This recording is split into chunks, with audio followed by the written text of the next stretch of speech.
If you've ever watched your child go from perfectly fine to full emotional tornado because their sock felt wrong, congratulations.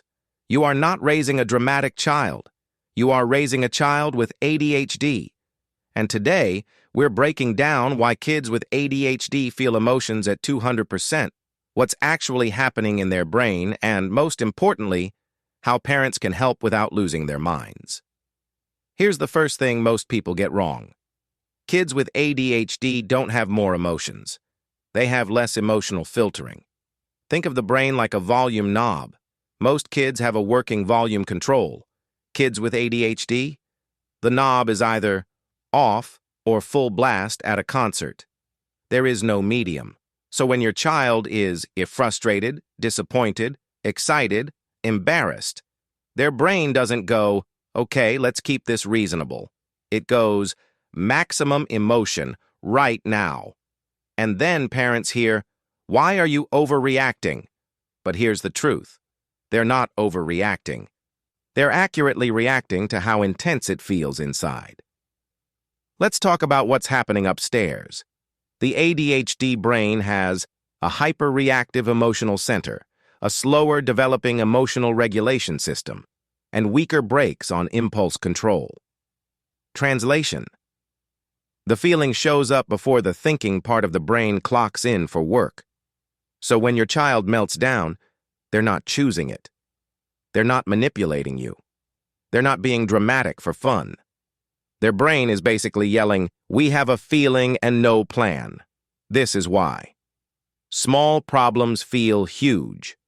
Waiting feels impossible. No feels like a personal attack. And calm discussions during meltdowns never work because logic requires a brain that's online. And during big emotions, the thinking brain has clocked out. Let's be honest. Every parent has tried this. Calm down. Use your words. It's not that big of a deal. Just take a deep breath. And every ADHD child has responded with louder crying, more yelling, or emotional DEFCON. That's because during a meltdown, your child literally cannot access logic. You're asking them to swim while their brain is on fire. It's not that they won't calm down. It's that they can't yet. And the faster parents understand this, the faster things start improving. Part 4. What actually helps ADHD emotions, 6-tack or 830. Now the good part, what actually works. 1. Regulate first, teach later. Connection before correction. That means a calm body first. Calm voice. Short sentences, not lectures. Try, I see you're upset. I'm here. We'll figure it out together. Once calm returns, then you teach. Never during the storm. 2. Name the emotion for them. ADHD kids often feel emotions before they understand them, so parents can act like emotional translators. It looks like frustration. That felt unfair. You're disappointed. This helps their brain build emotional awareness over time. You're literally wiring regulation skills into their nervous system. 3. Shrink the moment. Big emotions feel endless to ADHD kids. Help by shrinking time. This won't last forever. We're getting through this minute.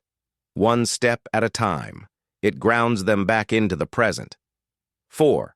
Teach tools outside the meltdown, deep breaths, movement, fidgets, music, quiet spaces. But here's the trick. Practice these when they're calm. Because in the moment, the brain won't remember new skills.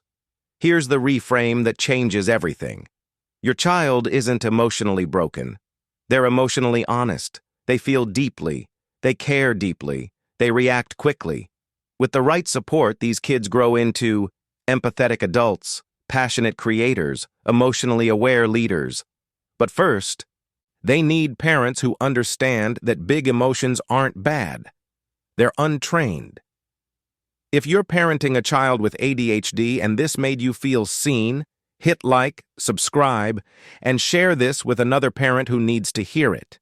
And comment below, what emotion is hardest for your child right now? You're not alone, and neither is your kid.